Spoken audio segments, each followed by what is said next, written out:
Hi friends, welcome to Lalu blogs.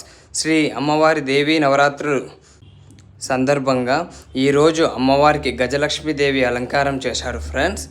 చూడండి, అమ్మవారికి చాలా అద్భుతంగా చేశారు ఫ్రెండ్స్. ఇది అమ్మవారు వచ్చేసి గర్భగుడిలో అమ్మవారి ఫ్రెండ్స్. ఇంకా ఇది అద్దాల మండపం ఫ్రెండ్స్. చుట్టూ అద్దాలు, పైన మొత్తం అద్దాలే ఉంటాయి. చూడండి, ఉయ్యాల ఊపుతున్నది అమ్మవారిని శయనిస్తూ ఉంటుంది. ఇంకా చిన్నపిల్లలకి భగవద్గీత శ్లోకాలు చెప్పారు. నా కూతురు కూడా చెప్పింది భగవద్గీతలో నుంచి ఒక శ్లోకం. ఇంకా నా కూతురే కాకుండా ఇంకా చిన్నపిల్లలు, ఆడవాళ్ళు అందరూ పార్టిసిపేట్ చేయొచ్చు friends. Okay friends, please subscribe Lalu blogs all in one. Thank you.